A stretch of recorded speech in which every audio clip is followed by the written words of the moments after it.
Next, America singer, province of Carolina.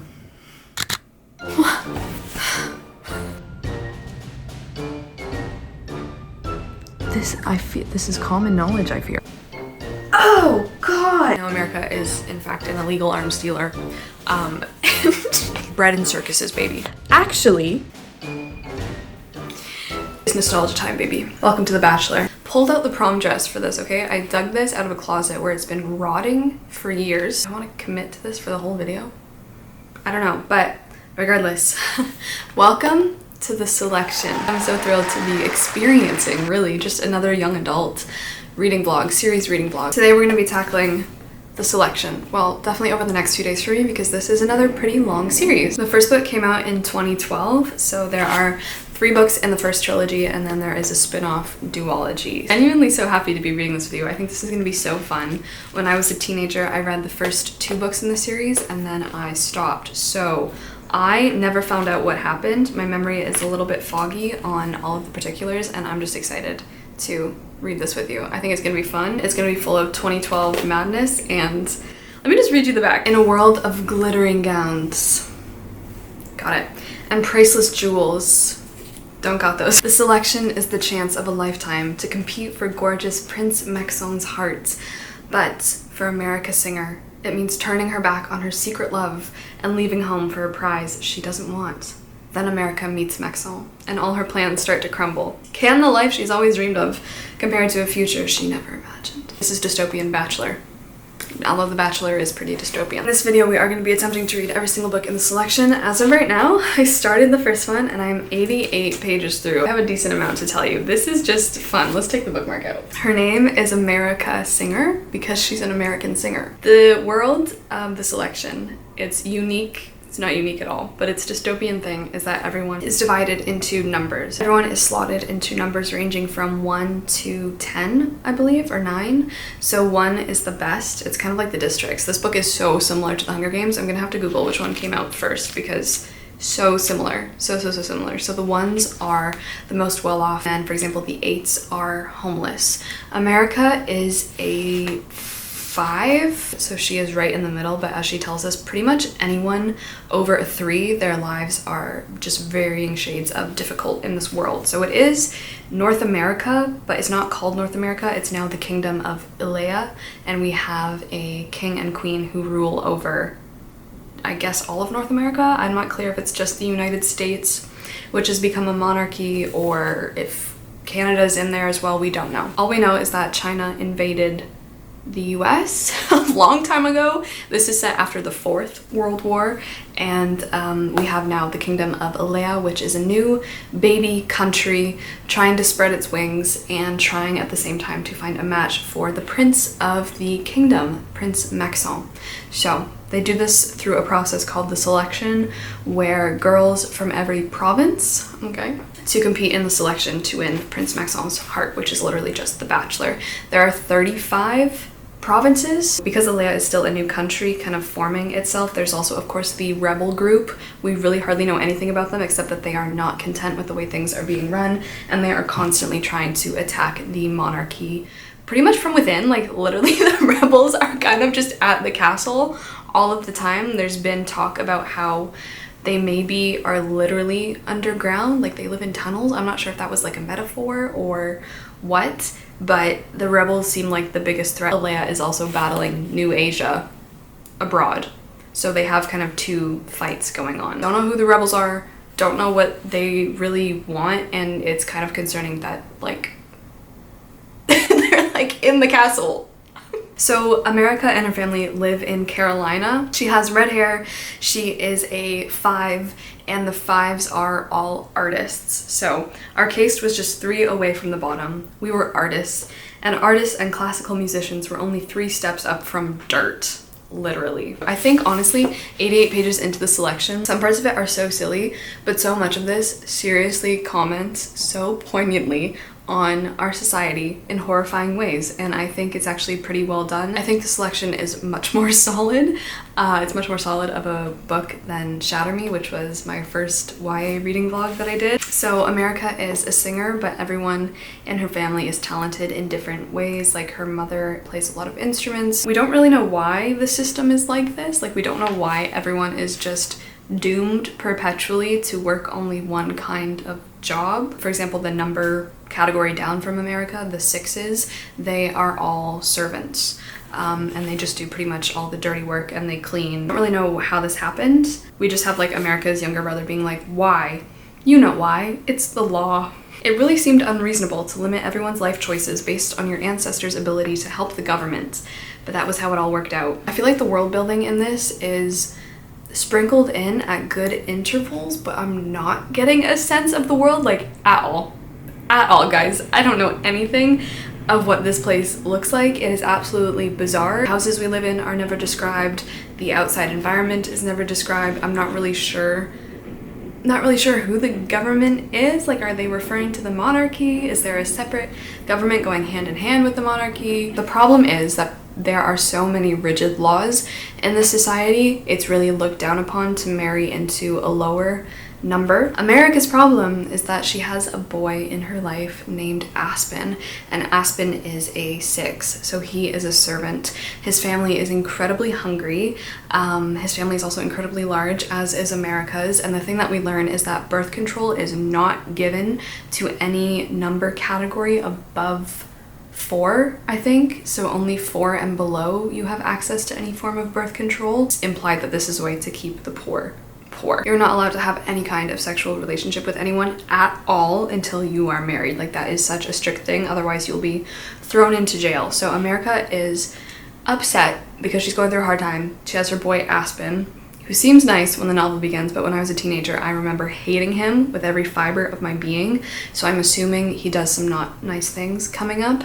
And I can't tell you just how much it is like the Hunger Games, because we have the boy back home, Gale, Aspen, and the new exciting boy that we don't really know, Peta/Maxon, and I think their personalities are even seeming to be the exact same. And of course we have the numbered districts, if you will. So she is, I think, like 17, and she's planning her marriage because we live in the society that is very marriage forward, I guess, because of the way that everyone is acting. Aspen's mother slips that like, oh my gosh, I think my son has a girlfriend, like he's been putting money away for something. America over here is like, oh my god, he's gonna marry me, like he's saving up for our wedding.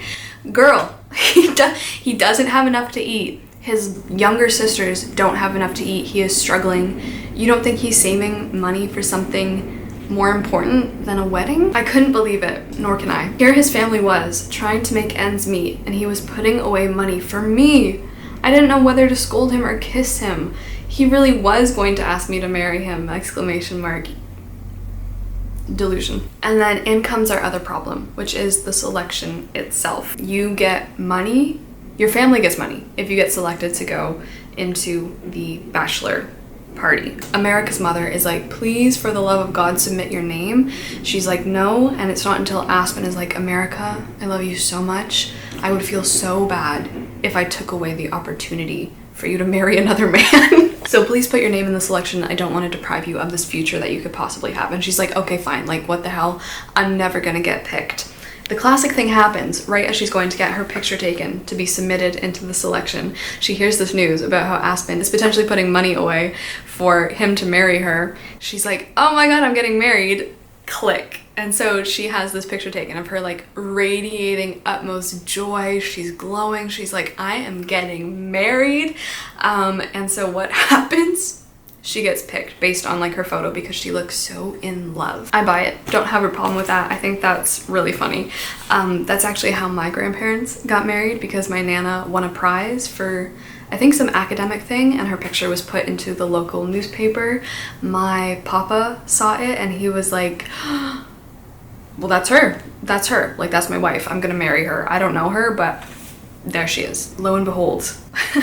Because of that, you know, I have to sit through me telling you about dystopian bachelor books. Way to go, Nana. Because this is like early 2012, we have so much of the I'm not like other girls vibe going on.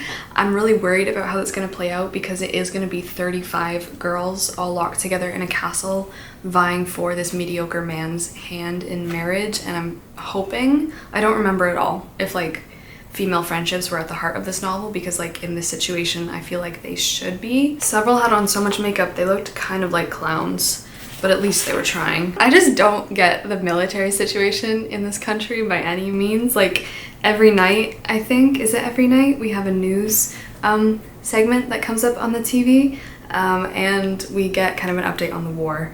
Just this morning, another attack in New Asia rocked our bases. It has left our troops slightly outnumbered, but we are confident that with the fresh draft next month will come lifted morale, not to mention a swelling of fresh forces. And then the financial team updated us on the status of the debt. What? First of all, the financial team. Second of all, I don't think you're watching Fox News. I mean, if you watch Fox News, you're probably not on this channel.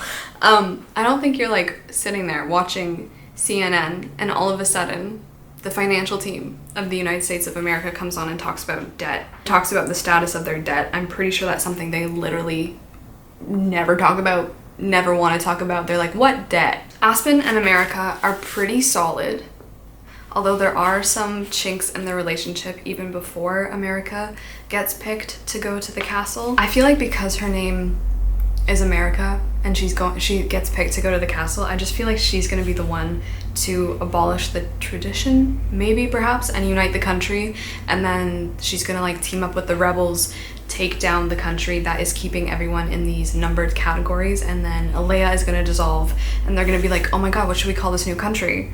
And she's gonna be like, America. I'm calling it right now. The only thing is that Aspen is such a stereotypical ass, but I feel like the book has kind of propped up this society of like extreme marriage laws and family and commitment and kind of gender roles. Well, maybe not really gender roles, that hasn't been really clear, because so maybe Aspen is just kind of a dick. She always brings him leftovers after her family's dinner, like whatever she can spare. She's given a little bit of money after this whole selection thing, because her mom's like, if you put your name in the selection, I'll give you an allowance. She uses her allowance to buy like sugar and baking ingredients so that she can bake yummy stuff for both her sister and for Aspen, because she's like, that's a nice thing to do. It is a nice thing to do. Aspen over here has a problem. America, I'm supposed to be providing for you. It's humiliating for me to come here and have you do all this for me. And she's like, but I give you food all the time. And he's like, you're little leftovers. You think I don't know better? I don't feel bad about taking something you want. I'm not some charity case, America. I'm a man. I'm supposed to be a provider. She's literally just doing something nice for you. Can you just like accept that and be comfortable with that?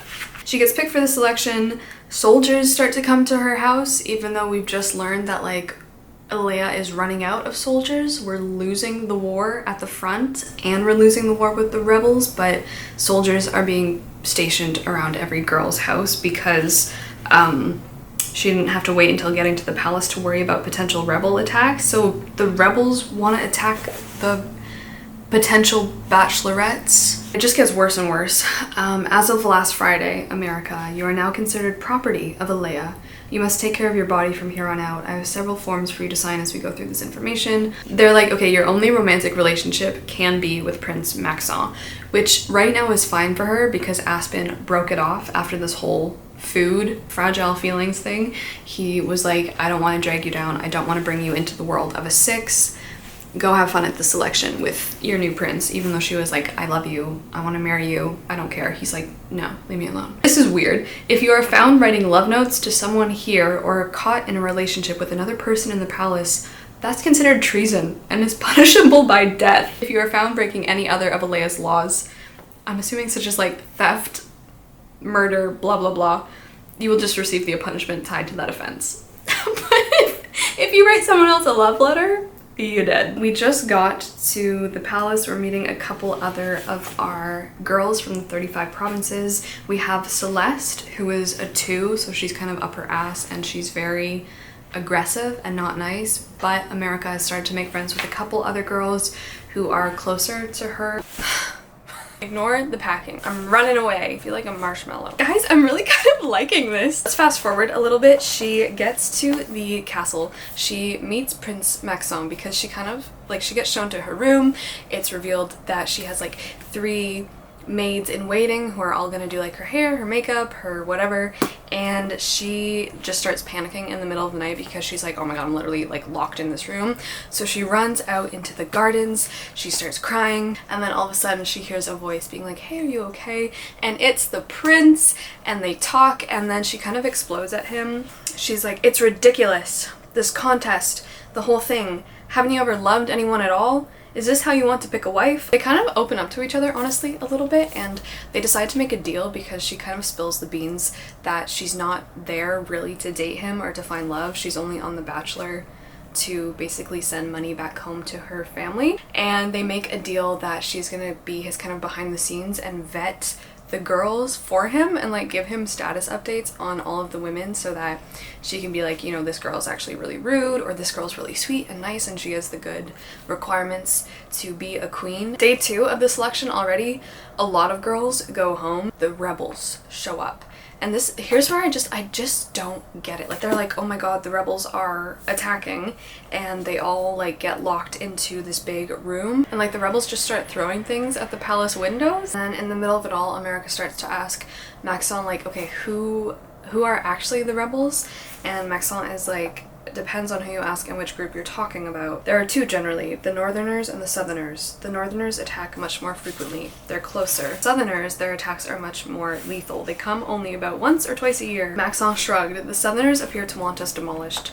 I don't know why, but I'm guessing some dissatisfaction or another. All of the groups below, or over 3, are in poverty of some degree. They don't have enough to feed their families. They're doomed to work the same jobs over and over again. What do you mean you don't know why they're dissatisfied with you? How is your security so lax, so bad, that you are telling me the Northern rebel group gets into the palace and looks around, snoops around for stuff? I feel like that should be your #1 priority, is like making sure there literally are not rebel groups stepping into Buckingham Palace when the king and queen are in the, like, what? The guards didn't shoot at the rebels until they tried for the main doors. Bricks had been gouged out of the palace walls, and rotten food had been thrown at the windows. I really do like America, actually. I just honestly really like her character. I think she's very natural, and like she is honestly just trying to have like a good friendship with Maxon. She's like a good, solid, nice person. I just sat here and read almost 100 more pages straight of this. It's so easy to get through. Start to slowly learn more about the history of Alea, or like the United States, or what actually happened. No one teaches anyone history in this world. Like, there aren't such things as like US history books. That's just not a thing. They're pretty much like banned, outlawed. 35 selected girls, or whoever's left now, they start to get history lessons to like actually catch them up to date on what happened. You learn that China invaded the US. What was their motivation for invading? It was money. The Americans owed them a lot of money and couldn't pay them back. When the United States couldn't repay their massive debt, the Chinese invaded. Unfortunately for them, this didn't get them any money, as the United States was beyond bankruptcy. However, it did gain them American labor, and when the Chinese took over, they renamed the United States the American state of China. Okay. Russia started to invade the American state of China. Russia tried to expand in both directions and failed miserably. The entirety of what was North America banded together to fight Russia. Okay, America's like, I don't know any of this. Like, no one teaches us any of this. Why are they keeping all of this a secret? Why did the king just let us guess at history? Maxon and America obviously keep growing closer. I guess Maxon doesn't really know the truth of what is happening outside in his kingdom because he has no idea that people are starving to death, and I'm just like, how do you not know this?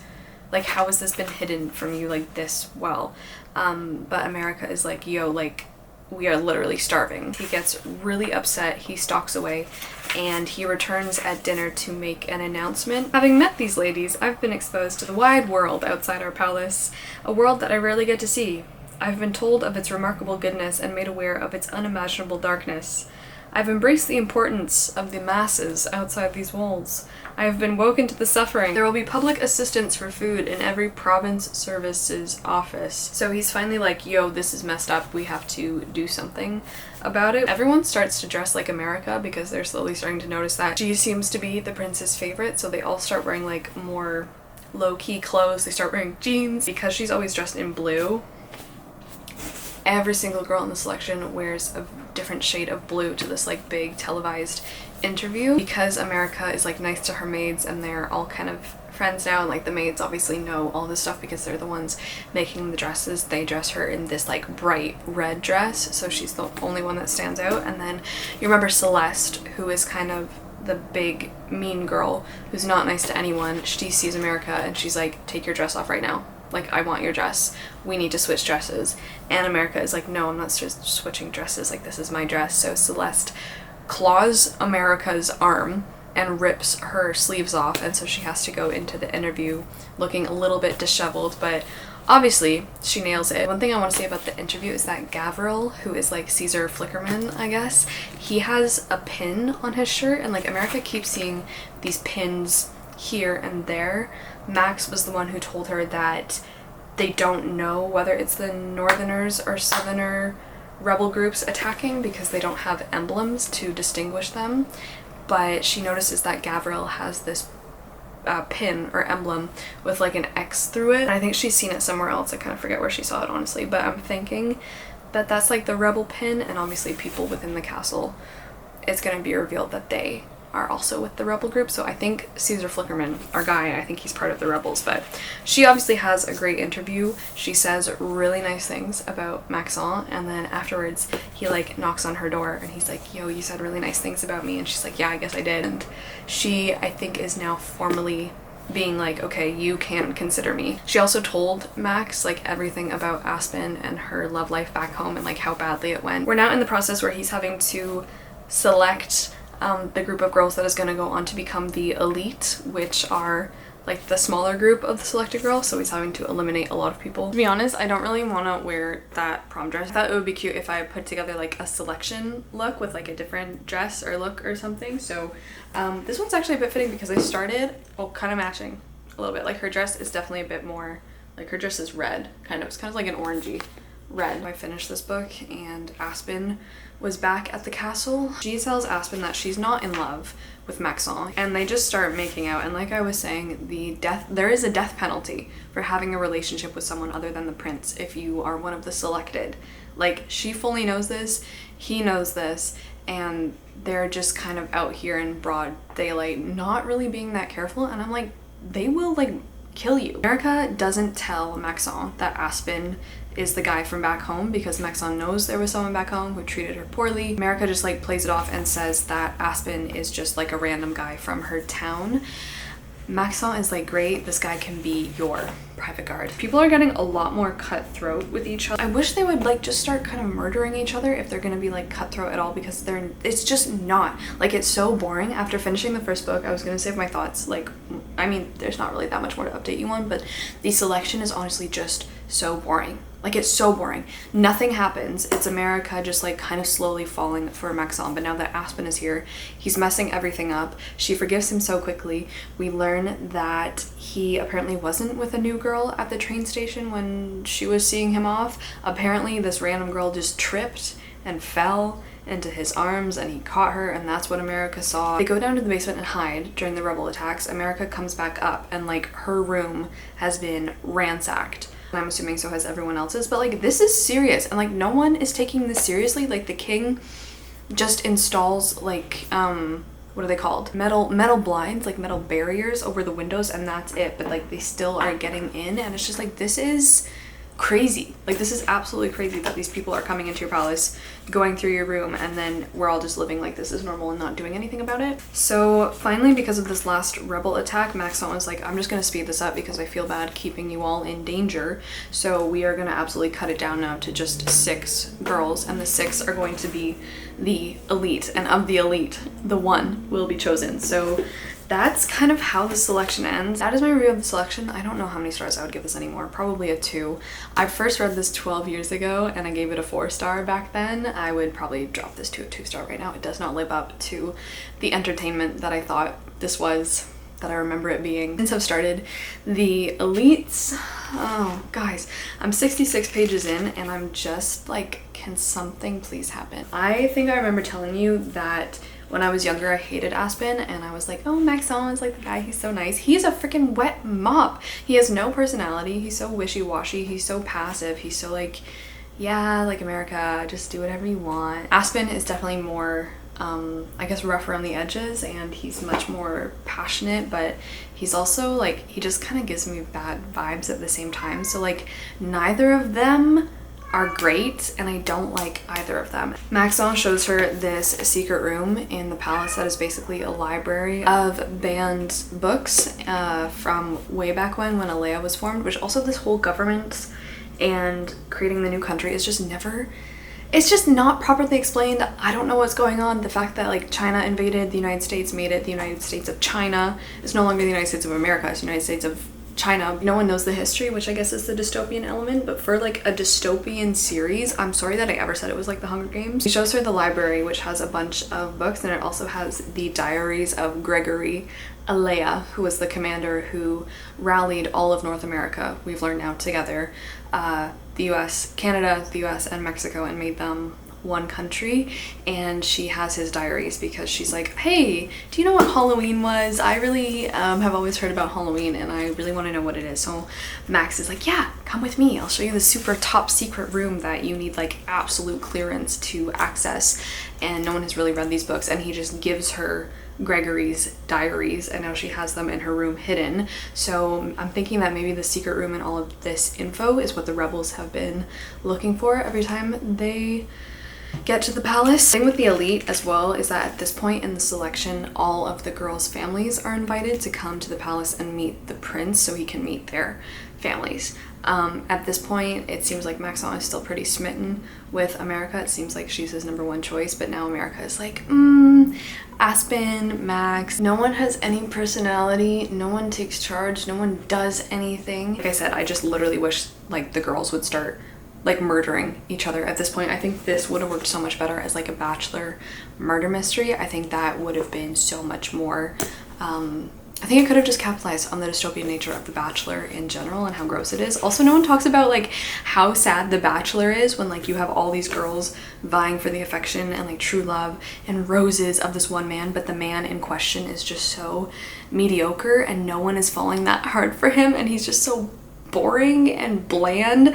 And Marley is like, I don't want to be here, I don't really like this guy. I feel like it just doesn't work when like the prize or the man in question is just like Prince Maxon. If these people could find their personalities, that is all I'm asking. The 6 girls that are left, that's the thing as well, because we start with 35 girls, I'm like, I have no idea who any of you are. Like all of the names are constantly being dropped, and even now that we've whittled it down to 6, I'm like, who the hell are you? Like I know Marley, I know America, and Celeste, who is the mean girl. And like they all just kind of fall into different tropes and they don't actually have any personality. But then the other 3, I'm like, I don't know who you are. I'll be back to update you with my next look of my selection. I finished the elite. Oh, it gets worse. It gets so bad. Like the first book, I was like, oh, this is a maybe mildly fun, stupid time. I regret everything I said about that. I regret everything I said about America. I like hate her guts now. The amount of stupidity basically begins with her just switching back and forth between Maxon and Aspen, and that is the whole thing. That is the whole thing that this book is, and it's so annoying because we have sentences on page like 82, for example, where she sees Max, they kiss, they like have a good time, they're like really feeling like they could be the new king and queen. And she says stuff like, because now I was his, I knew it, I'd never been so sure. Sorry, I'd never been so sure. How many pages later? She's not sure. Let's just address the fact why I'm in mourning today, and that is because our dearest friend, Marley, it turns out, well, I still think she's a spy. I honestly still think she's a spy. But it turns out that she is being led to the executioner's block because she has fallen in love with someone else. You know, all this time she was telling America, I don't love the prince, I can't love the prince, and America was just like, okay. Turns out that Marley was in love with another of the officers in the palace named Officer Woodwork. Woodwork? Yeah, I guess it did. So in Prince Maxon's glorious forgiveness, he decides that he's not going to chop Marley's head off because she fell in love with another man. He's just gonna whip them both in front of the nation on TV. Actually, not in front of the nation, in front of the whole world, because this is televised and like other countries are watching it. So Marley and Officer Woodwork, they are led out in front of the whole world. And they are like tied down. America and the rest of the girls in the elite now are brought out. They're all in black. They think someone's dead, and then America has to watch like her best friend get whipped into basically like unconsciousness. Cane. I guess they use a cane. Okay, so they like cane Marley's hands. They are like not destroyed, but she's going through it, and Officer Woodwork, I think his like back is caned. Anyway, they're suffering. It's not good. It's like, okay, this is crazy. Humiliating and making these people suffer just because they like each other, because they didn't like the prince. And so America the whole time is like screaming, crying, throwing up, begging Max to obviously like stop the caning and the public humiliation, and he won't even look at America's face. So like a couple pages ago, America was like, I am his, that's it. I can't think of anything that would stop this. A few pages later, when Maxon obviously orders them to be publicly shamed and beaten, America like seemingly loses obviously all feelings for Max. And then when she sees that he won't stop this beating, she rushes up, breaks free of everyone, and like almost makes it to the platform before they're like, cut the cameras, you can't show anyone like behaving this way. And then she's obviously dragged off. All of the families are sent home, and she is in big trouble because she tried to help Marley. Obviously Aspen is there waiting. That's what I don't like he's just always there waiting as a second option. He's never like obviously he's bothered by the fact that America has fallen in love with Maxon. She switches back immediately to Aspen. What an idiot I'd been. I'd almost given up on the one person in the world who really knew me, really loved me. Aspen and I had been building a life together. I remembered thinking the other day that I would always have Aspen, and I was happy to find that it was absolutely true. Do you know how awful that sounds? Do you know how bad that sounds? Yeah, I'm so glad he's always there waiting in the wings for me when I get tired of boy number one. So remember how America also had Gregory Alea's journals that Max gave her when they were planning the Halloween party? So for some reason, even though she's had a lust for knowledge and a thirst to find out more about America her whole life, she hasn't read them at all, and she's had so much free time to do so. Anyway, she starts reading the journals of Gregory Alea, who became the first monarch of Alea, and that's why obviously it's called Alea. And it's just, oh god, Kiera Cass, did you read one history book? It has to be satire. It has to be satire. Gregory writes, he must be a 50-year-old man. Here's his journal entry. I guess I thought that after China invaded, we'd see the error of our ways.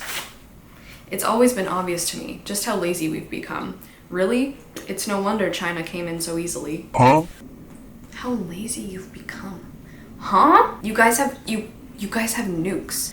We got lazy. And while we were sitting back, China took the reins. This whole book is just America slowly reading Gregory's diaries, slowly deliberating between Aspen and Maxon, because even though she definitively makes a decision almost in every single chapter, by the next chapter she has switched back, or she's wavering. Hello. The book is also just populated with a gazillion rebel attacks, and they're getting worse, and no one is doing anything about it, and it's so weird. The rebels will break in, and it's the same thing over and over again. They just go down to their little bunkers, they hide, they wait until the rebels leave, they come back out, everything is destroyed, everything has been searched through, they're looking for something. Obviously they're looking for the books. I don't know how anyone has not put this together. And they leave messages on the walls now in blood, which says the Chamber of Secrets has been opened. Mudbloods beware.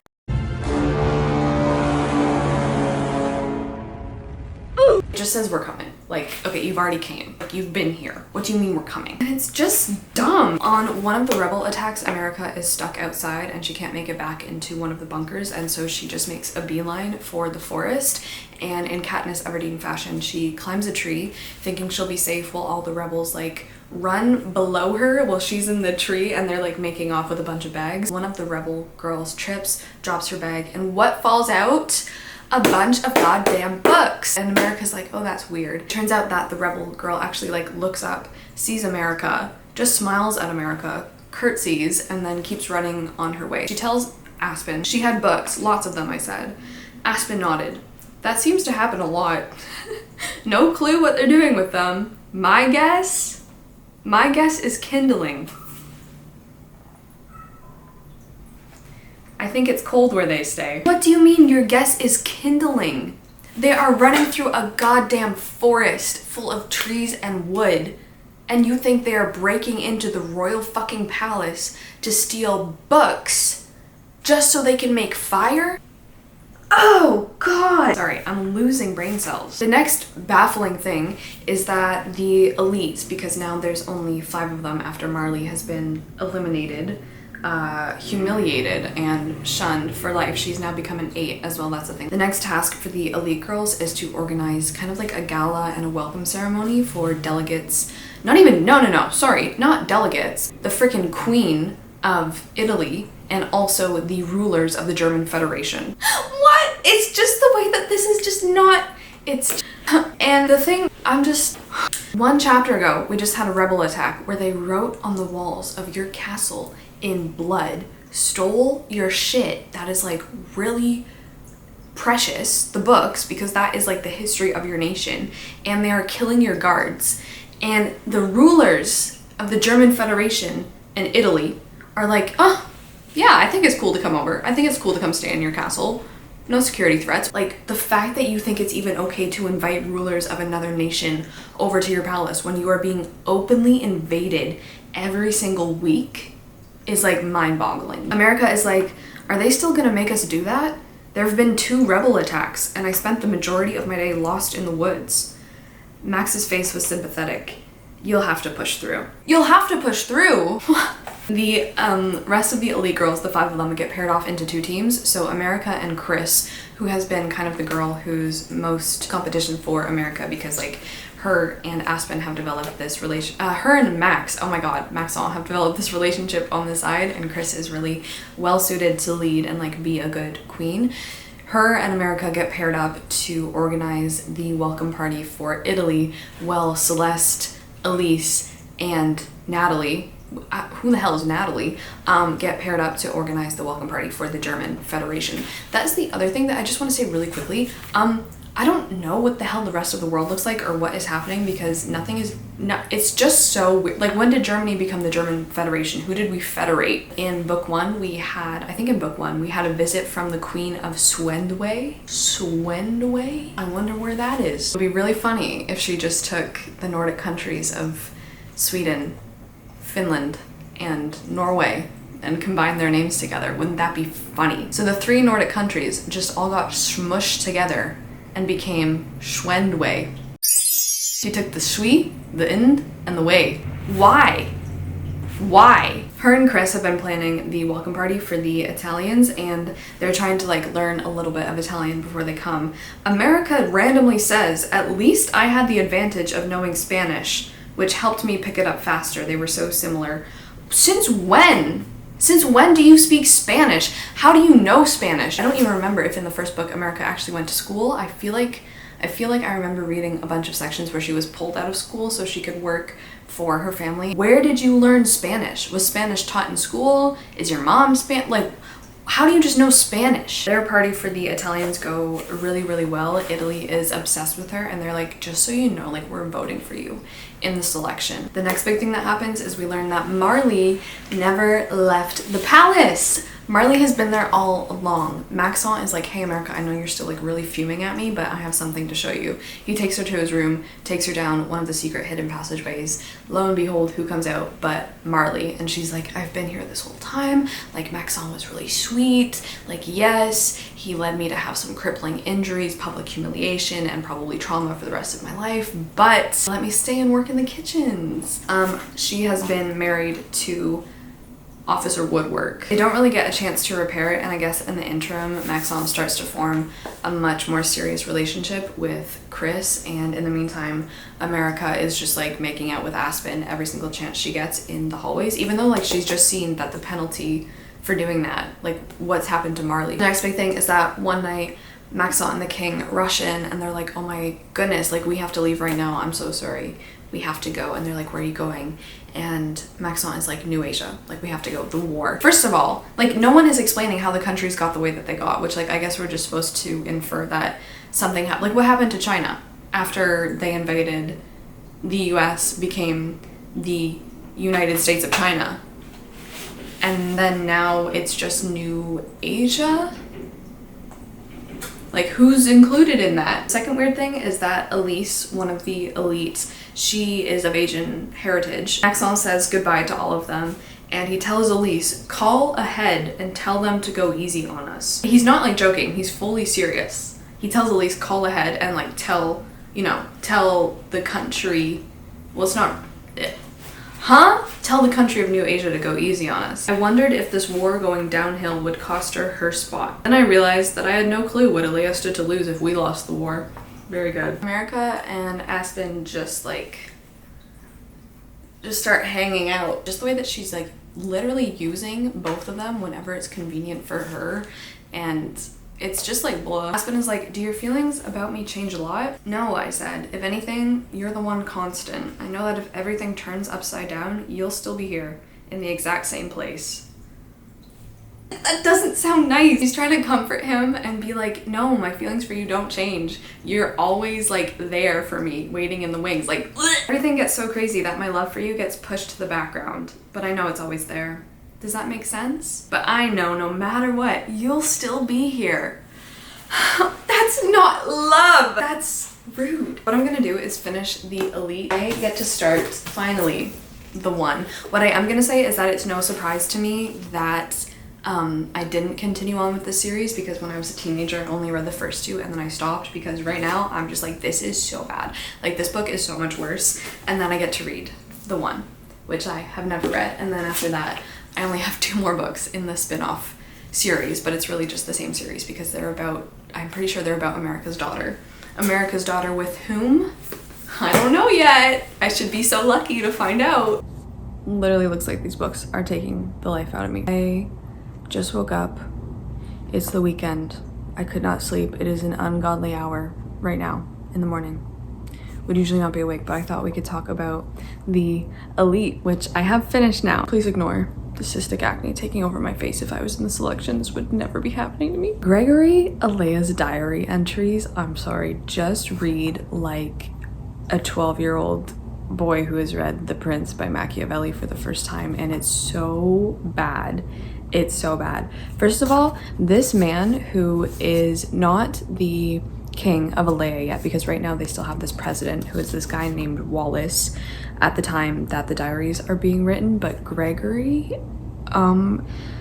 like he is essentially committing, or trying to commit treason, I guess, and like usurp Wallace, but he's writing it all down in a diary. Like he's writing down like his action plan and his thoughts in a diary that anyone could get their hands on. I'm just like, what are you doing? This is literally what he writes. Sometimes I almost have to laugh at how simple this has been. If there was ever a textbook written on the topic of overthrowing countries, I would be the star of it. Or I could probably write it myself. I'm not sure what I'd say step 1 was, as you can't really force another country to try and invade, or put idiots in charge of what already exists. Hasn't that been the US's MO for forever? Like, what are you saying? It has to be satire, right? It has to be. I certainly wouldn't encourage any other would-be leaders to acquire ungodly amounts of money by any means necessary. My lack of background in politics hasn't been an issue in gaining allegiance. Do I have social skills? I don't know. I have social media. Wallace is so hated now, he's all but handed the presidency over to me. This country is mine. I feel like a boy with a chess set playing a game he knows he will win. I feel it's time to collapse the system. Buddy.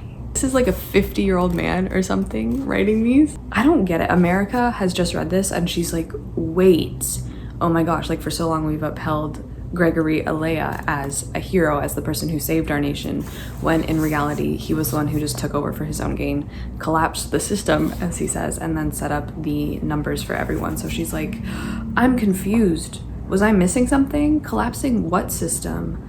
Was the structure of our country not a necessity but a convenience? Yeah, I guess that was the bombshell that was dropped. Maxwell and his father come back from New Asia, even though Elise is like, you know what's weird is that like I called my family over there and they said that they never arrived. Finally, Maxwell and America start to have a talk, and America really opens up about how hard it is living. My people are fighting for food. He just says, this really wasn't what I was hoping we'd talk about tonight. She's just opened up to you about the state of the nation, the poverty, the absolute shithole that is your system. And he's like, you know what? This isn't really what I wanted to talk about tonight, America. She's like, what did you have on your mind? You. I tucked my hair behind my ear. What about me exactly? No! What else happens in this goddamn book? We get another of these awful diary entries and we find out that Gregory was the one, well, I guess he started the selection, but first of all, he had one daughter and 2 sons, and he decided to marry his daughter off to the king of Swindway. He married his daughter to Norway, Sweden, and Finland all at the same time, which was already at that point Swindway. I'm just like, no one ever explains this damn world. But this is just confusing to me because now that Swindway has gotten the powerful ally of the North American Union, I can have what I want, a crown. Why settle for president when I can be king? Through my daughter, I've been deemed royal. Which I don't really get. I guess that's the excuse that he uses for becoming a king of, it's not even Alea yet. What is it? North American Union. This thing has changed names like 5 times since I started reading this book. This book is really just all about destroying and putting cracks in Maxon's and America's relationship, because this whole book they're just fighting and bickering and they can't get it together, and America is just going back and forth between the two. But then the Marley thing happened. Next big thing is that she finds him in the hallway one night making out with Celeste. Honestly, doing a little bit more than making out with Celeste, who is the stereotypical mean girl, who is just awful to everyone. I just hope in the later books like we get to see Celeste as a real human being and a real person, because I know she must have a character rather than just being this caricature of whatever. She sees them making out and then she obviously runs away crying to her room because she's like, oh my god, like he said he literally told her that he wants to propose to her. So they finally talk about it and she's like, you lied to me. He's like, what? When? How could the same person who talked about proposing to me want to be caught dead in a hallway with someone like her? And then he's like, what I do with her has absolutely nothing to do with how I feel about you. Maybe don't say that. Maybe don't say it like that. Maybe don't even say that at all. You're joking, right? Or because you're the next king, I suppose it's acceptable for you to have half-naked girls draped across you whenever you like. She's an actress, a fake. You have to be able to see that under all that makeup, and the push-up bra is nothing but a girl who wants to manipulate you. Maxon laughed. Actually, I do see that. And then she's like, oh my god, like Maxon has just been acting this whole time as well. He's an actor. He's just like Celeste. The next thing that is just absolutely bonkers is that on the report with Gavril, who is Caesar Flickerman, the next thing that the girls have to do to kind of affirm their princess status, I guess, is come up with a project that will benefit the nation. Like do a little bit of philanthropy. You know what? Charity. They have to come up with an idea that will help people. So it is embarrassing for most of them because they're just so dumb. So we have Natalie, who, like, I don't even know what this girl looks like, don't know what her personality is. I don't, like, obviously she's about to be eliminated because she's stupid. Okay, Natalie's proposal was short and slightly misinformed. She claimed that everything the rebels were doing was hateful and wrong, and their presence should be outlawed to keep Alea's provinces safer. We all stared at her quietly once she was done. This is common knowledge, I fear. Her proposal for the nation is, hey, the bad guys attacking our country, that's illegal. you can't murder me. That's illegal. I really don't know what he said at the end of that sentence. I don't think he knows what he said either. Look. How did she not know that everything they did was already considered illegal? Elise proposes a program that would get people involved in a pen pal type of relationship with the country that we're in an active war with. America goes and she lets out a bombshell that kind of focuses on closing this book up. Like, we need to eliminate the cast altogether. And then it just goes quiet, and at this point she becomes kind of this big target for King Clarkson, who is Maxon's father and who's king. And up until this point, like, the king has just not been a character at all, but now that America, it's kind of like the Katniss and President Snow type of relationship that they have with each other now. So everyone is shocked and aggrieved and like, oh my god, you can't say that, America. You can't just say we can just end the caste system. Then we receive news that Natalie's sister has been taken and murdered by the rebels. So now the rebels are targeting the elite girls family to try and get the selection to stop. Maxon and America reconcile because Maxon was like, yeah, I was just so stressed that I had to make out with Celeste, and America's like, understood. I'm pretty sure Aspen is honestly joined up with the rebels at this point because America is like, Aspen, like, I seriously really think you're dumb and wrong about this book thing. Like, I think the rebels are seriously breaking in to try and get the books. She eventually breaks her promise and tells Aspen about Gregory's journals. Aspen's like, don't get worked up. For all we know, they just really, really like to read. So I just feel like you can't be that stupid. Like, you have to know that they want the books. This one ends with like the stupidest cliffhanger because the king is like, that's it, I'm sending her home. And America's like, okay, I've lost Maxon's heart. Like, he obviously loves Chris and wants Celeste more than me. The king is threatening to oust her. The rebels are trying to kill everyone's family members. And so she takes the decision upon her to leave. And of course, at the last second, Maxon begs her to stay. And she stays. And that's the end of book 2. So this was stupid. Now I have 3 more books to get through. But I only have 1 more with America. Fingers crossed. Change of scenery. Sadly not a change of book or series because I'm still reading the one. I am so close to finishing this book. What is happening? I don't understand how they keep getting worse. She just keeps flip-flopping like a damn fish out of water. She's not doing anything, and I'm like really, really hating America. Like, she is just kind of awful. Really, on page 3, she's kind of admitting to us that she's putting all of her eggs in Maxon's basket. She's like, I need to fix the way that he sees me. I couldn't see a life for me that didn't include Aspen though. Let me just preface this before we go any further by saying this much into the book, I have less than 100 pages left in the final book in the original trilogy.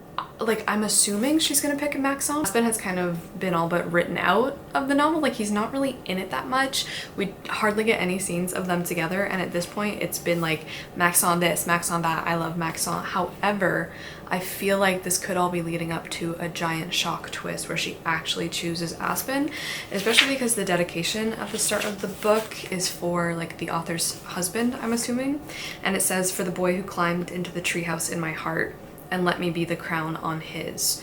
So I don't know, because Aspen and America's whole thing was like they had a secret treehouse where they loved each other and like were together all the time. So I just feel like it's either gonna be 100% Maxon, but if it's not Maxon, I feel like the prince is gonna die, and that's gonna let Aspen or America choose Aspen. I honestly prefer Aspen over Maxon, which I did not think was gonna happen because when I first read the first 2 books, I really didn't like Aspen, but as time goes on, I'm just like, Maxon, you have no personality. You're so boring. America's great plan on page 9 of this book that I had to read is that she is going to try to get into Maxon's good graces and solidify her place as #1 by seducing him. So she puts on like this dress that she doesn't wear, and she says, tonight I was taking down a man.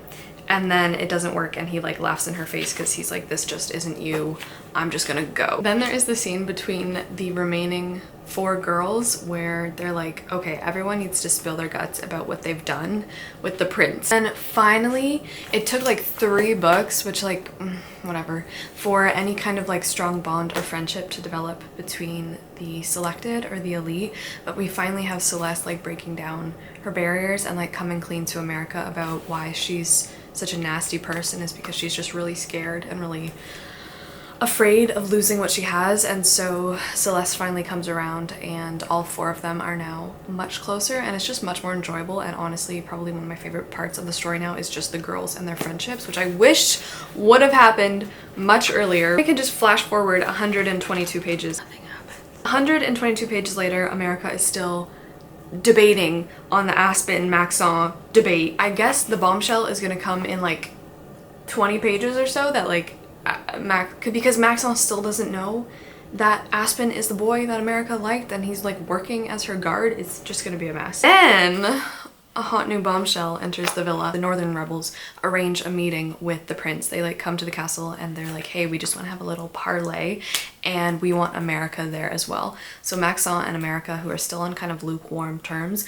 go into this meeting with the head of the Northern rebels, who is this guy named August, and Georgia, who quickly becomes like a friend of America's. And the Northern rebels are like, yo, Maxon, we support you. We see that you are kind of not like your douchebag father. Just so you know, like, we don't want to kill you.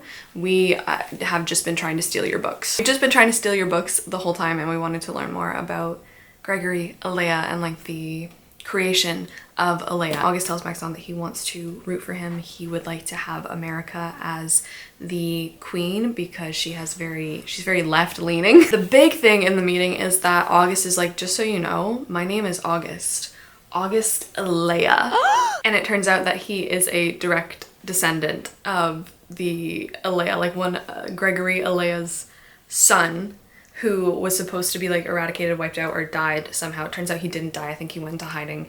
And so the Alean line is still strong. More than strong, it turns out that there are a bunch of different people with the Alea blood running through their veins. Maxon's like, oh, so you really just want my crown? Like, you want your rightful place back? And August is like, no, I don't. I just want to like see the world be a better place. So now Maxon and America are like committing treason, I guess, by working with the rebels. The next weird thing, America's like, I need to figure out how we can stop the Southern rebels, because the Southern rebels are going absolutely insane. They are kind of murdering people by the same number that the elite girls are. So like, they're starting with 2s or something because Celeste is a 2, and so they're going around murdering a bunch of 2s because they're still trying to stop the selection.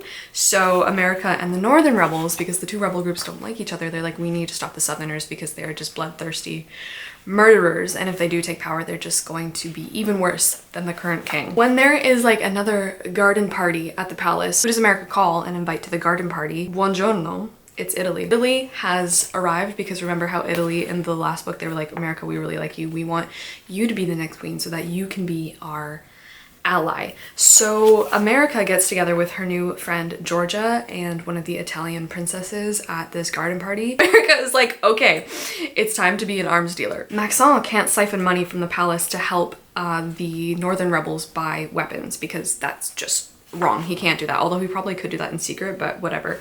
So America is now asking the Italians to supply them, to give them guns, basically. Trade deal. So she introduces Georgia from the Northern rebels to Nicoletta from Italy. It would be under the full understanding that these weapons would only be used to stop the Southerners, never against an officer of any government-issued position. Now America is, in fact, an illegal arms dealer. King Clarkson really freaking hates America's guts and like wants her out and is trying to get her out at every opportunity. She's not backing down. Yeah, then there is one of the last like rituals or ceremonies that the elite have to go through before one of the final elimination phases, and this is called the convicting, I think. Essentially, each of the elite have to sentence a prisoner not to death. They like spare a prisoner's life who was set to die, and instead they just sentence the prisoner to quite a bit of jail time. But of course, like, it's all super corrupt because the prisoners or the convicted are just people who are like stealing things for like their young children, trying to survive in a world where they have no other choice. So America straight up refuses to do it. Instead of sending this basically innocent man really to prison for life, she's like, I'm gonna pay off your debt, and she like strips herself of all of her jewelry, gives all of her jewelry to Adam, the convicted man, and then he is set free. I don't really know how that works, but whatever. And now the king is just even more pissed off at her, so I feel like, I don't know, I feel like he's just gonna try to off her eventually. Just other random things that cackled at, honestly. Maxon finally shows her his bedroom, and it's full of photos from around the world because he is a photographer. That's kind of been his dream. But just the fact that like he's showing her different like pictures from different countries in the world, but it's the way, it's the Swendway thing all over again. Kiara Cass has decided that the Central American countries or South American countries are just not going to be called their regular names anymore. So for example, there is a country called Honduragua, which is definitely just Honduras mixed with Nicaragua. Honduragua. I took this picture in the very southern part of Honduragua. Randomly on page 222, like she's in Maxon's room and a guard comes in and he's like, America, your father's dead. And then she faints. With 100 pages left in the book, America leaves the palace, goes back home to her province of Carolina, has to like attend her father's funeral, who died of heart problems. Randomly, like he just dropped dead of a heart attack apparently. America's mom was like, oh yeah, you know, your father's always had heart problems. And I'm like, he did? Did he? It's just so random, and like the funeral thing and the grieving thing, it's just written about so weirdly. After her father's funeral, her mom comes out with these letters that her father had like written. I guess when he found out, we never knew that he had this heart condition, that he wrote to all of his children.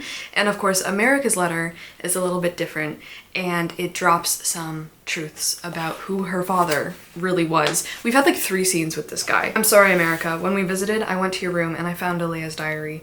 You didn't tell me it was there. I just figured it out. I'm sure there will be repercussions because of who I am and because of who I told. I hate to betray you this way, but trust that I did it hoping that your future and everyone else's could be better.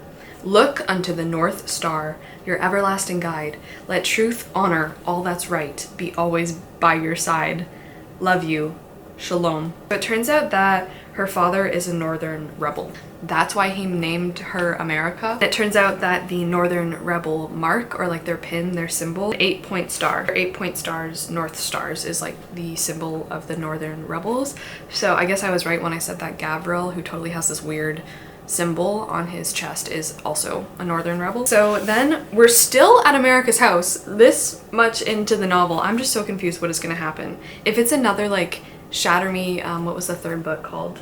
Ignite. If it's another Ignite Me situation, I'm gonna be upset. She opens up to her sister. She finally tells them about her relationship with Aspen, and her sister is like, so is anything going on between you and Aspen? How does he feel about you?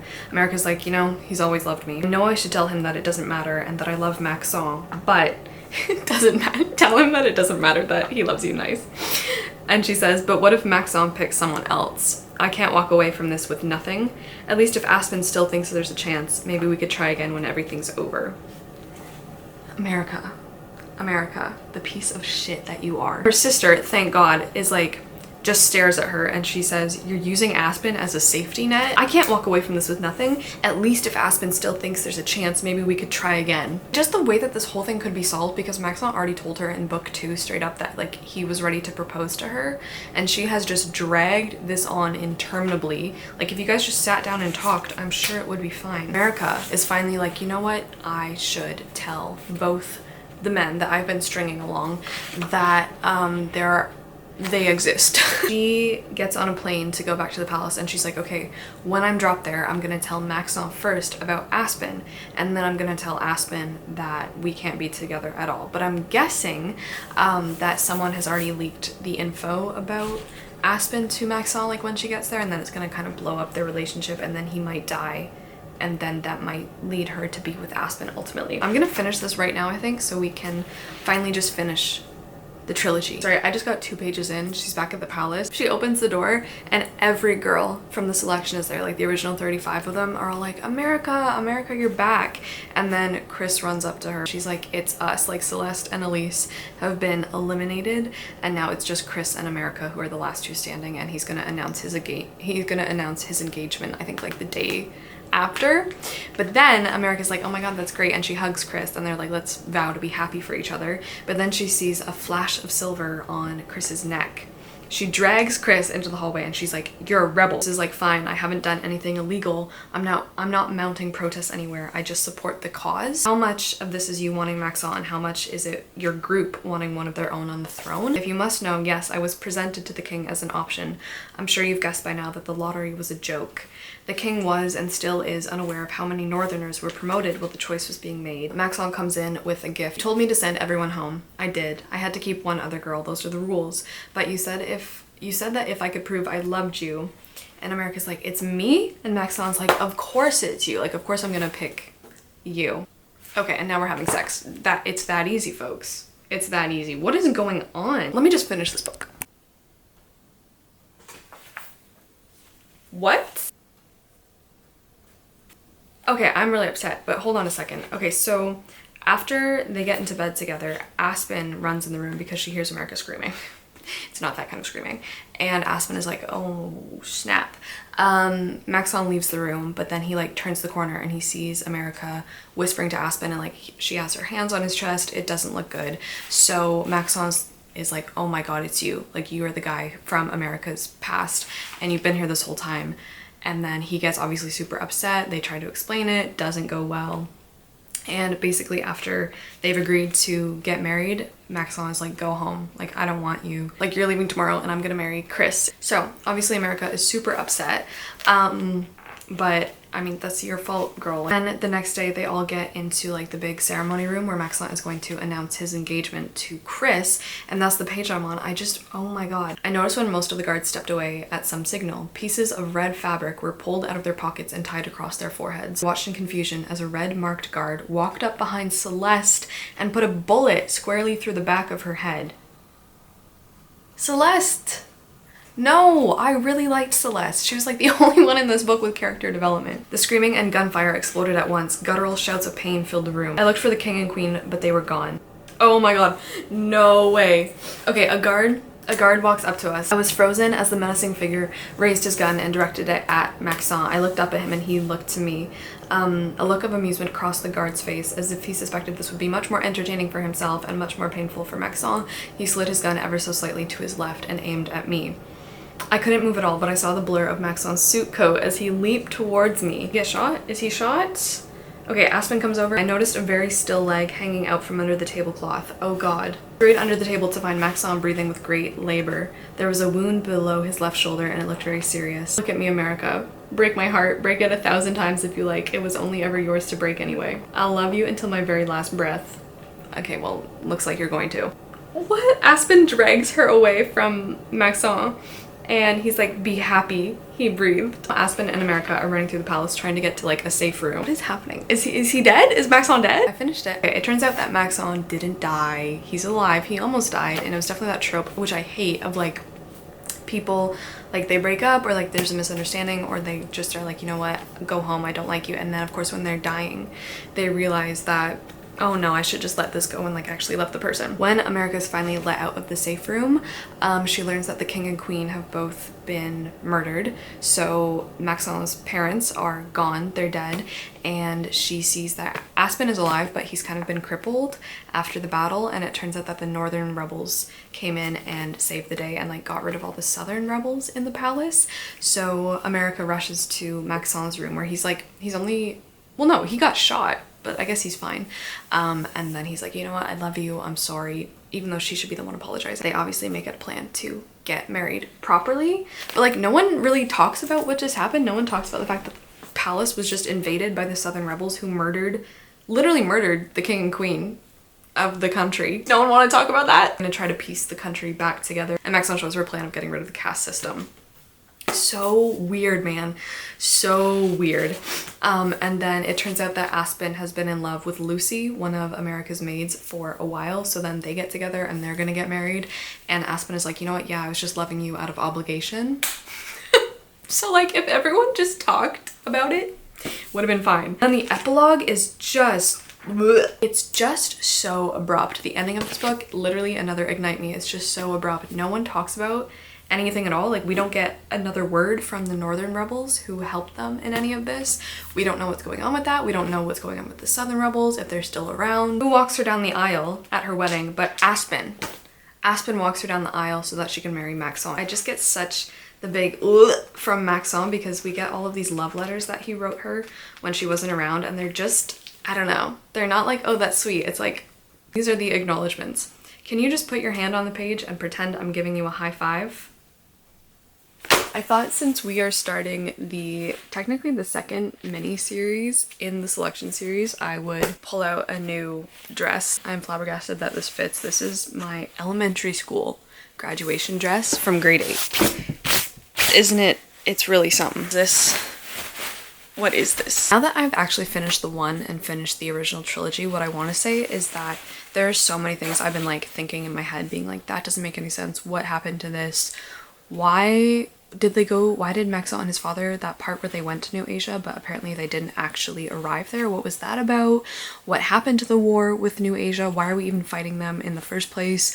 We don't know what happens with like the outcome of the war. We don't know what happens with the outcomes of the two rebel groups, like what happens to them. The Heir, book 4, begins, is it 17 years later? In this one, we follow Princess Eadlyn. She is one of a set of twins, so her and her brother Aaron, except it's not spelt Aaron, is it? It's spelt Aaron, like Aren or something. Maybe it is pronounced Aren, but a lot of the further spellings in this book lead me to believe that it's just a weird ass way to spell Aaron. Princess Eadlyn is next in line to the throne after her dad, Maxon.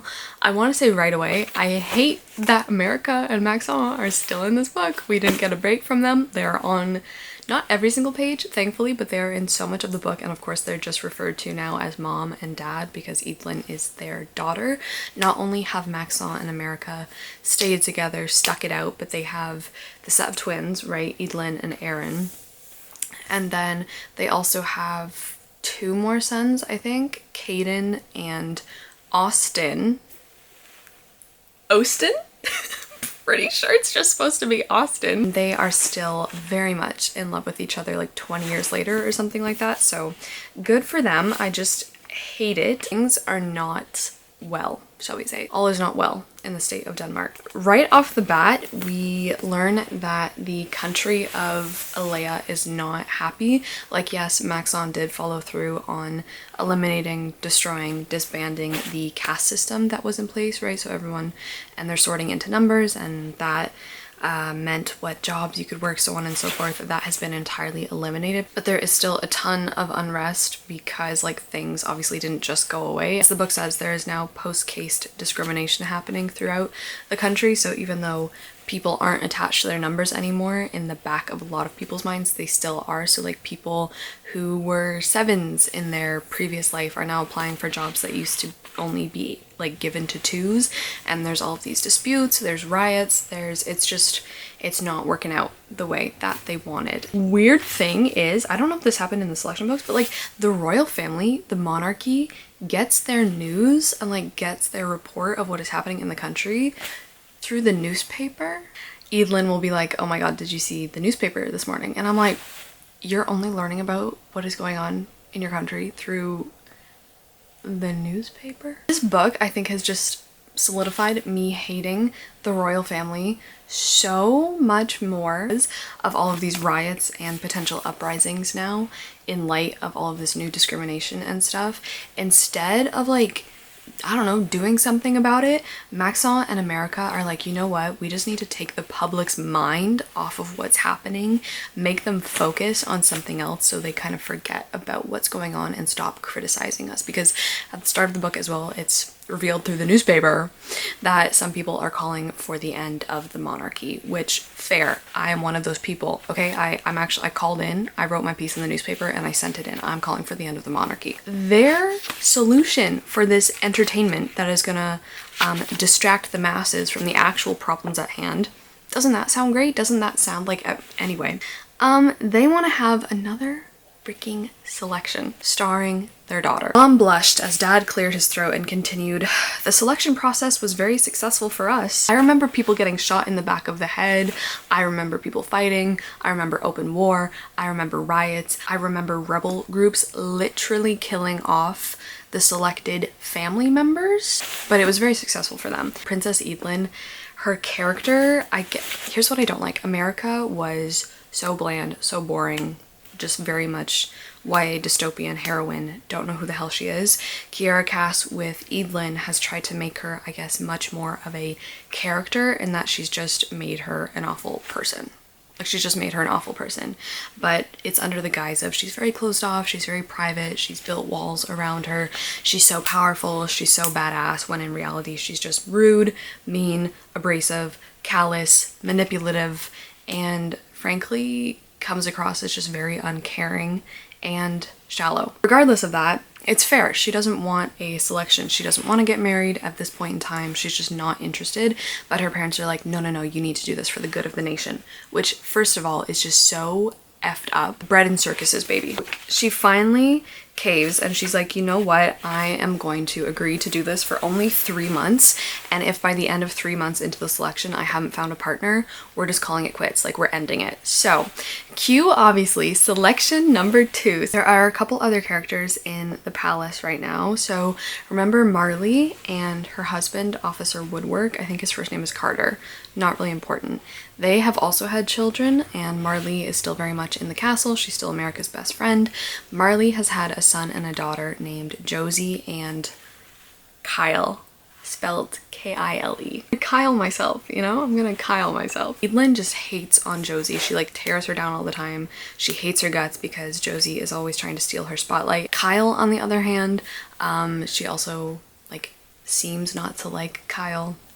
He is an insufferable bookworm, is what he goes by Eadlyn. Kyle just desperately wants to leave the palace. No one likes Eadlyn. The votes come in for all of the boys, and Eadlyn like picks out the envelopes from each province of Alea to pick a boy coming to the castle. I kind of called it earlier on in my mind, but like, this is a disaster. Like, 35 dude bros coming to the palace. Like, we're obviously, it's now the Bachelorette. It's gonna go down so bad. From Angeles, which is where the palace is, like that's the province. Selected is none other than Kyle, the boy from the palace. Yep. So that's gonna go over well. They've known each other since childhood. Throughout this whole thing, like, Eadlyn is just kicking her feet, stomping, dragging herself through it and being like, I don't want to do this. Like, Mom, Dad, I don't want it. You are literally forcing me into marrying someone. Of course, we're hoping Eadlyn will find someone worthy of settling down with, Mom began.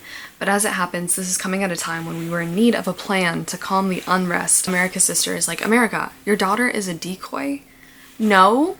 Yes, I muttered. That's nice. Eadlyn's mind, she is only doing this for her parents and to distract the general public from the actual horrors that is their system, because that's just, I just can't iterate to you enough how shitty the royal family is and how messed up they are. Like, yes, they did a good thing by eliminating the caste system. Great, love it. And now they're not really doing anything to back up, bolster, or reaffirm this decision to, I don't know, promote equality between everyone going forward. And so all of the boys coming to the castle, like, they are just there for entertainment purposes, which also feels bad for them because I'm sure a lot of them are coming with good intentions to like actually marry said bachelorette. The name thing continues. I'm struggling to breathe in this now. I am struggling to breathe in this now. This guy named Ian, who is one of the first people we meet, and obviously Ian isn't spelled like Ian, it's spelled I don't know why this grinds my gears so much. The next person we have is Henry. Henry was originally from Swendway. Henry is originally from Swendway and he doesn't speak English pretty much at all. So Henry comes to the palace, comes into the selection with a translator named Eric. And Eric and Henry are like, they stick together all the time, they're good friends, and they both just seem like really genuine, nice people.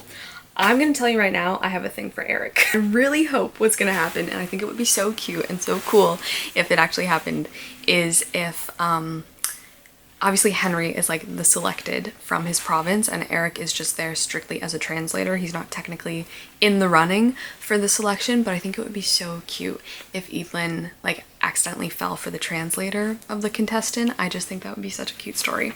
And I'm rooting for it to happen. I should say as well at this point that Aspen is still on the page. Aspen is still there working in the palace, I think as a guard. Like, he's still America's guard. And he's living in the palace with Lucy and everyone is just in each other's business and I hate it and I don't like it and I wish they would just move on. The other person I can introduce to you at this point, our next contestant, come on down, it's Hale. Hale is just your average, I guess, nice. He's very nice. He's very nice. He is a tailor, so he's very interested in fashion, which works out really well because Eadlyn is also into sketching and designing her own dresses, her own wardrobe and stuff like that. So the two of them, I think, are going to really hit it off. After all of the selected contestants are introduced, all 35 of them, they decide to host a parade to like broadcast it on TV. Basically, this whole thing is like, let's broadcast everything to distract from what is actually going on. Like, let's not give any press time to like the riots and the uprisings. Let's like hush that. Like, you guys are the villains. I don't know if you know this, but in this situation, it's not looking good for you. You are the system that for years now has perpetuated this exclusionary division, and now you're like, okay, we're gonna get rid of it. Like, great, but it's not that simple. Like, you actually have to work on it and like do it systematically and like get at the root of it. And now obviously there is all this discontent swarming your whole entire nation. A civil war seems to be brewing again, or at least people are calling, like, for your heads, people are calling for the end of the monarchy because you guys have effed it up for so long. Like, we don't need you anymore. Like, why do we even want a monarchy in the first place? Like, that, you've eliminated the cast for everyone but yourselves. Like, obviously you guys are still ones. You guys are forever gonna be ones. You have all of the power, all of the money, all of the will to change things. And like, what, like, it's nepotism time. America, Maxon, and Eadlyn as our protagonists, as the people we're following, as the people we're supposed to be rooting for, like, they're just awful, and their systems are awful, their way of thinking is awful, and Kiera Cass is like painting them as, like, the whole book is about. It's just gross. So the parade goes through, and like, obviously there is going to be character development and like people realizing that they're wrong and hopefully changing things, but it's not a compelling story. Like, why do I want to read about these awful people, where, again, like something like the Hunger Games, we are from the perspective of a girl from District 12. We'll see where it goes, but for right now I'm just like, ugh. People are calling names and throwing flowers. Eadlyn is situated between Henry and Hale, so she's becoming close to those two guys. But then something hit me that was clearly not a flower. I looked to see a runny egg dripping down my dress and onto my bare legs. After that, half a tomato hit me, then something else I couldn't identify. I dropped down, covering myself with my arms. "We need jobs," someone shrieked. "The castes still live." I peeked out and saw a cluster of people protesting and hurling their rotten food at the float. Some held angry signs, and others threw disgusting words at me, calling me things that I'd never imagined even the worst of people saying. Hale dropped down and lay in front of me. "Don't worry, I've got you." "I don't understand," I mumbled. "Why would they do this to me? My people," I answered in pain. "My subjects. Why would they do this? Why would they do this? Why would they do this? When so many people are suffering." They're poor.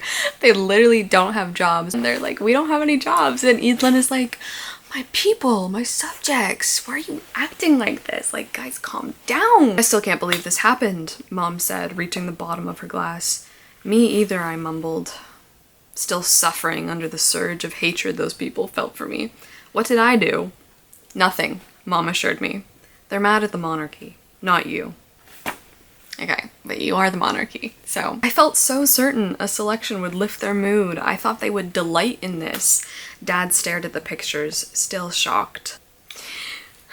Why is this making me so angry? This is actually making me so angry. I thought they would delight in a selection. Yes, I love when my tax dollars go to fund a royal wedding that costs like $3 billion while we are scrounging for every scrap of work and food that we can find. I love delighting in watching rich people get richer and be happy while the rest of us are struggling. Like, what? And like, I get it.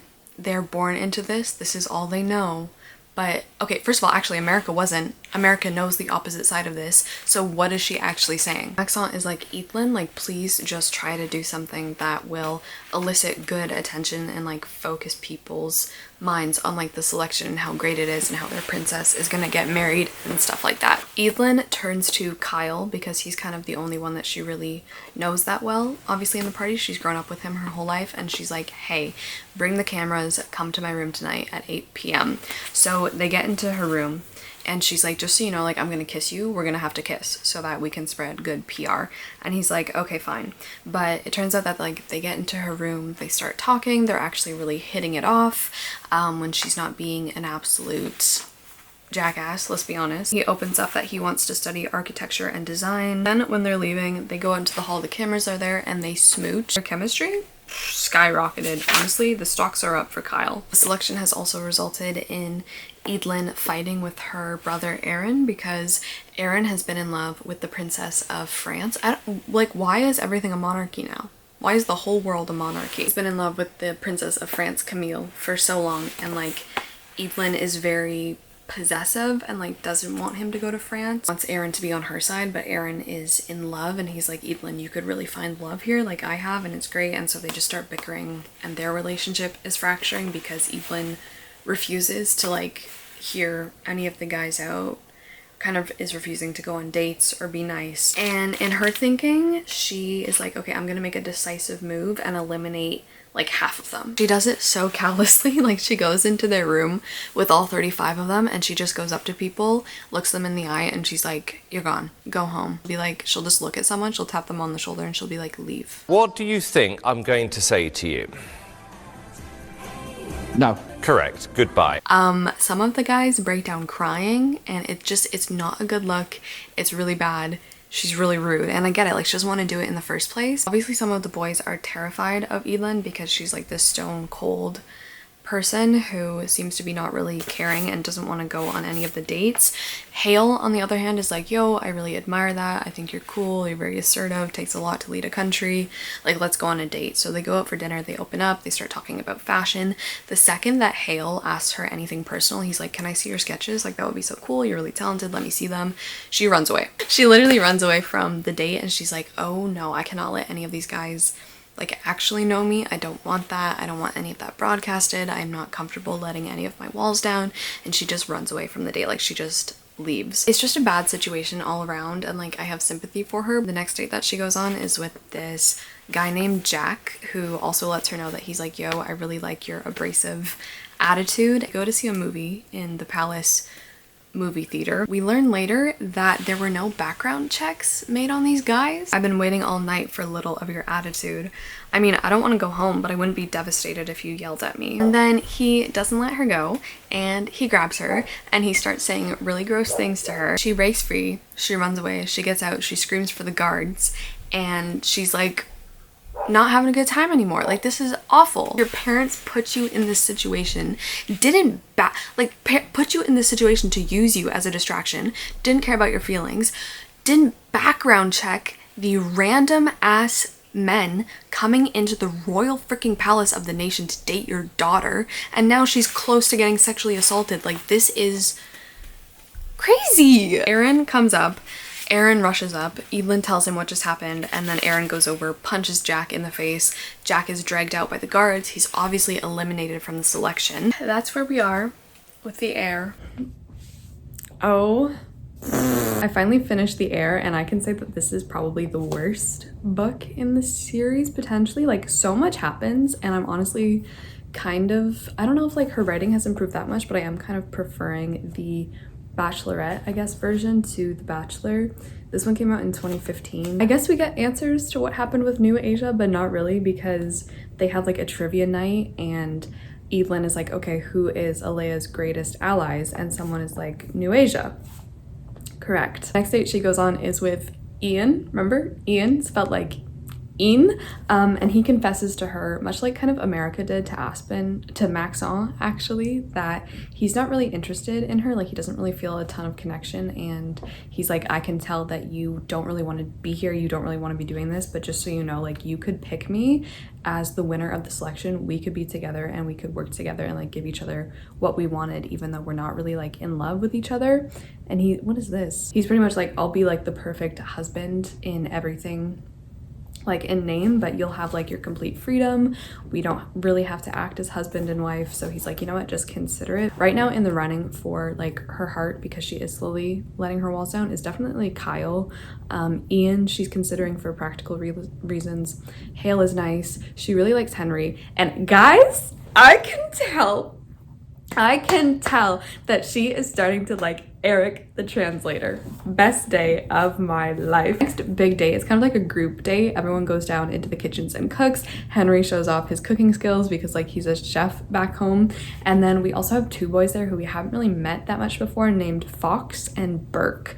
And Burke totally has anger issues. Again, where's the screening? Where is the background check? Like, I'm just so confused. So Burke and Fox team up to make like this horrid asparagus or something. Henry makes dessert with Eric, and like the dessert is to die for. The dessert is spectacular. Eadlyn is like, oh my god, I love this. Burke freaks out and he says, was this rigged? Was this rigged? Was this date rigged? We all looked at him confused. I mean, I came up with this idea and then Henry jumped in on it just to show the rest of us up. Fox put a hand on his shoulder. Calm down, man. It's just a cinnamon roll. Burke shrugged it off and threw the rest of his dessert across the room. Would have done way better if you weren't there screwing me up the whole time. Fox made a face. Hey, you were the one standing there talking about how hot she was when you should have been watching. Burke threw a punch that knocked Fox back several steps, and then all of a sudden the guys are just fighting. Like we're just fist fighting now. In the kitchen, casual fisticuffs.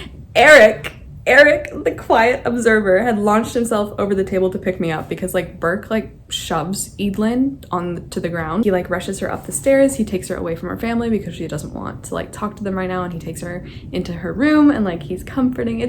I just love Eric. You know, boy or girl, I think aggression is the sign of weakness. I'm always more impressed when people can end something with words. Maybe that's why language became so important to me. My father always used to say, Eric, words are weapons. They're all you need. I guess this is the first time that like they kind of get to talk one-on-one. So then obviously she has to talk to her mom and dad again after the whole Jack assault situation happened and be like, yo, Burke, like obviously Burke is now thrown out and eliminated, but like he threw punches, he pushed her to the ground. Like this whole thing is just becoming like traumatizing for her. Her parents are like, I'm so sorry, but like you have to keep doing it. And she's like, when I said I'd help distract people, I didn't think it would be this degrading. Sweetheart, we were never trying to hurt you. Guys, this is messed up. I just love this line. I think it's so funny. He literally punched someone over a vegetable. Page 267. These books are way too long. And they're always all contained within the palace. Like the whole selection series, every single book has just been in the palace with, I guess in the first 3, very short trips to America's hometown. But like, it's just very one-point perspective. And Eadlyn has a conversation with her twin, Aaron, and he's like, it's bad. Like there's something that her parents aren't telling her, but Aaron tells her. Swallowed. It always seems to start in the poorer provinces. They're not rebelling, not like when mom and dad were kids. It's more like they're uprising. They're rallying to end the monarchy. No one is getting what they want out of the caste dissolution, and they think we don't care. Don't care? I asked, astonished. Dad's running himself ragged trying to fix it. I'm dating strangers for them. Like, am I losing it? I seriously feel like I'm losing it. Like, I sat down last night and I edited the last clip's footage and I'm like, am I, like, someone tell me. You guys are all so tone deaf and it comes across so blindly. We could all step down, my brother suggested, but then what would happen? Who would take over? And if we don't step down, will they run us out? Do you think they'd do that? I breathed. I don't know. People have done far worse things when they're hungry or tired or unwaveringly poor. But we can't feed everyone. We can't make everyone earn the same amount of money. What do they want from us? We can't make everyone earn the same amount of money. You are actually kind of the only people who can. Where's the socialist revolution when we need one? The people are confused. They think their lives are in our hands, but they're not. Eadlyn says they're in their own. Like, could someone just read a single book? Think their lives are in our hands, but they're in their own. Actually, like, yes, to a certain extent, but you guys are the governing body who have reigned with absolutism and elitism since the beginning of the nation. What a callous, careless, stupid thing to say. Like, these two, I'm sorry, I think the later duology or whatever of the selection series, like, I'm just vibrating with anger. Aaron says, "Don't worry. The chances of people organizing enough to do anything are slim. They're venting. Once they get this out of their system, things will go back to normal." Like, it's the fact that you think people are trying to, like, protesting to get something out of their system. Like, dude, you are the system they're trying to get out of. Like, oh yes, the people are protesting. They're going through a phase. Like, I literally wrote, they're starving, you idiot. There's this guy in the selection, I haven't mentioned him yet. His name is Baden Trains. Baden Trains? Baden Trains, guys, I'm losing it. This always happens near the end of these videos. I'm losing it. Anyway, and he's like, he straight up confronts Eadlyn on like almost the end of the book, and he's like, "You're an awful person. Like, you suck. I'm like leaving. I'm leaving the selection. Like, eliminate me. Please kill me off. Eliminate me. I don't want to be with you. I don't want to go on dates with you. I don't want to date you. You're pushy. You're selfish. You're awful." And he just starts screaming bad things at her as he like leaves the palace, because he literally takes, it's, you know, it's so bad when you're on The Bachelorette and the contestants are leaving. The contestants are leaving. Eric starts to kind of nestle in and suggest things to Eadlyn about Henry's ability and capabilities to learn English. For some reason, he says at the rate he's going, it would be years before you'd be able to carry on the most basic conversations, which, like, I don't know what you know about language learning, but like, if you're committed and like you're somewhat intelligent and good with language, you can start having basic conversations in like a matter of months, not years. What is he saying? With a few pages left, remember how Aaron, her twin brother, has been in love with the Princess of France, Camille. Camille comes to visit the palace and they all have a nice visit, and like Eadlyn sees how truly how in love Camille and Aaron are, and like how healthy their relationship is, how much they're enamored with one another. It's a love story to like rival America's and Maxon's whole thing. And Eadlyn, instead of being like, "Wow, I'm so happy for you, that's amazing that like you literally found your soulmate, like you guys are crazy together, you look wonderful together, you're so happy," she tells Aaron that he should consider other options. Like, why are you such a shitbag? She literally tells her twin brother, who is so happy, has been in love with Camille for years, has like always said, "Hey, I'm gonna marry this woman, like I love her, I'm gonna marry her, move to France, booyah." And like Eadlyn is trying to bring him down and be like, "This is crazy, like you should consider other options, what are you doing?" So then they wake up the next morning and Camille and Aaron are nowhere to be found. Like, they're not anywhere in the palace. I assumed one of two things had happened. Aaron had come to his senses and told her that he needed to consider other options, and they were both in the process of avoiding each other. Eadlyn's character is very scared of like connection and of love, and that's the whole thing that's like on one hand hindering her selection process, but just the extent that like she's going out of her way to like ruin other people's happiness and love. Like, what? I don't think this particular instance is part of that character trait, because she's just like, the reason that she tells the reader, or in her own mind, for wanting to separate them is that she doesn't want Aaron to leave her.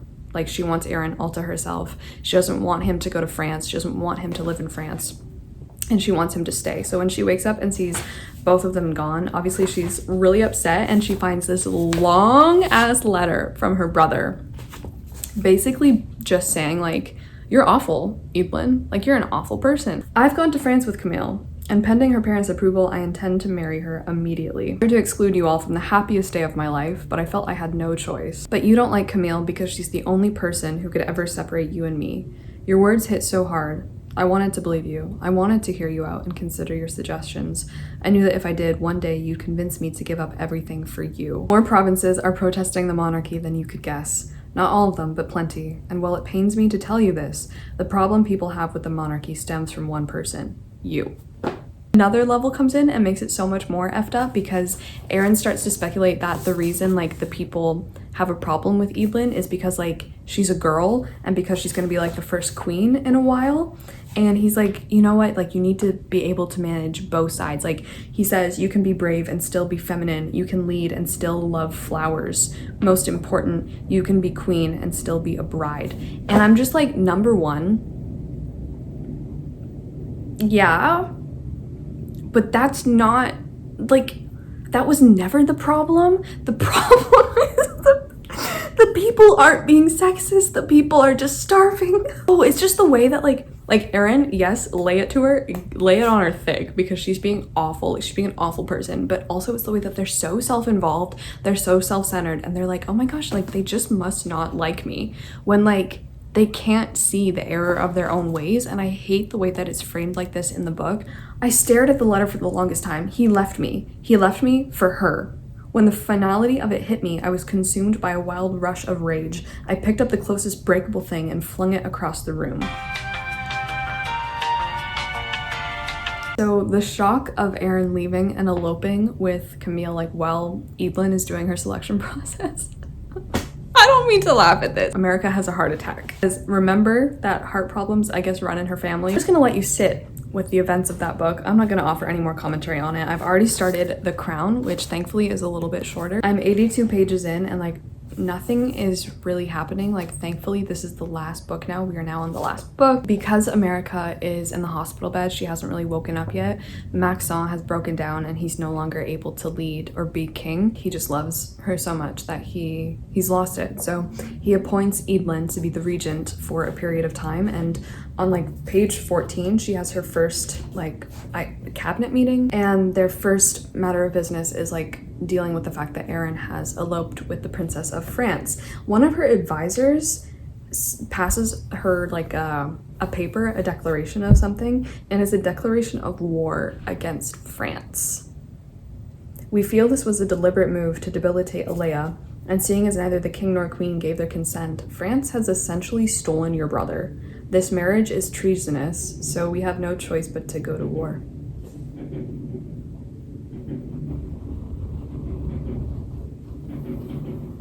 Okay, the USA looking for any... Go. Your Highness, this is treason. Sir, this is love. So we have a shock visit from, wait, what's his name? Married. Married Alea, because you guys remember August and Georgia, like the leaders of the northern rebels, they also got married and had a kid named Married.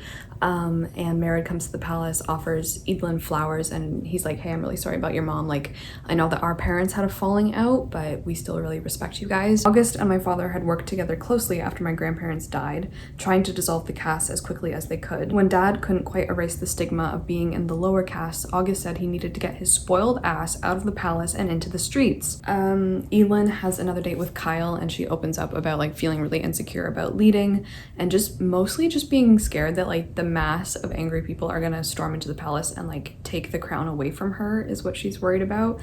She's like, what if I've read so many awful articles about myself. What if they come after me? What if they do? Kyle joked. It's not like there aren't other options. We could become a dictatorship.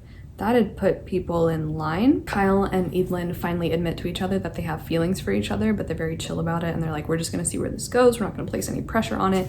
Just know that we both have feelings for each other. Erica wakes up. She's not dead. She's just a little worse for wear. Maxon is doing a little bit better, but Eadlyn decides to still take the reins and lead.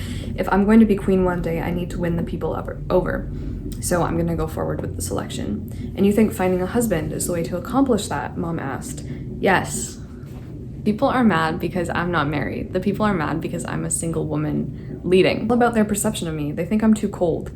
The most absolute way to refute that would be to get married. They think I'm too masculine. The most absolute way to refute that is to be a bride. Okay, first of all, dog shit advice. Second of all, may I say it once again, this is not the problem. 6 boys that Eadlyn chooses to stay are Kyle, Ian, Henry, Hale, Gunnar. Wait, are there 6? I think there's just 5 maybe. I think Fox as well, so that's 6. So we haven't really ever met Gunnar, but like after he finds out that he's staying, he comes over to Eadlyn and he's like, hey, you know what, let's kiss right now, and if the kiss is bad, I'm out. She's like, okay, that's kind of an interesting little thing, let's kiss. So they kiss and he's like, that wasn't good, I'm gonna leave. The second contestant takes himself out of the running. They're just dropping like flies. That's where I am. I'm on page 82. At this point, I honestly don't know who she's gonna pick, like who she's gonna be with, who's gonna be her forever after. Maybe she won't get one. Honestly, I am voting for Eric though. Honestly, maybe I'm not voting for Eric because I want little sweet Eric out of the situation. I don't want him involved with these awful people, and I just want him to go live a good life translating some Finnish books.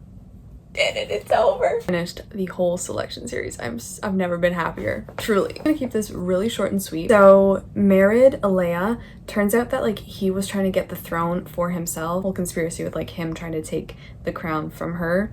Didn't happen. Eadlyn decides to counter this. She is gonna put forward her marriage announcement pretty much immediately. And in the end, she picks Eric. So what happened with Hale and Ian is that those two fell in love with each other. Hale and Ian fell in love with each other, and they both asked to leave the selection together, and Eadlyn, instead of like punishing them and killing them for treason, is like, yeah, you can go, that's fine. So Hale and Ian got together, leave happy. She tells Fox to leave because she's not like that interested in him. Gunnar has already left, and in the end she's like, Kyle, I really like you, like I love you, but I don't want to be your wife. Like, it's just weird. I don't know. Like, we grew up together. The vibes aren't right. Like, we just kind of want to be friends. And Kyle's like, okay, fine, but I love you too. They part on like okay terms. And in the end, she is going to propose to Henry. Like, she's going to tell Henry that he is the chosen one, the guy from Swendway, the chef, even though she is in love with Eric, and like Eric is in love with her. And there were like a couple sweet moments between them.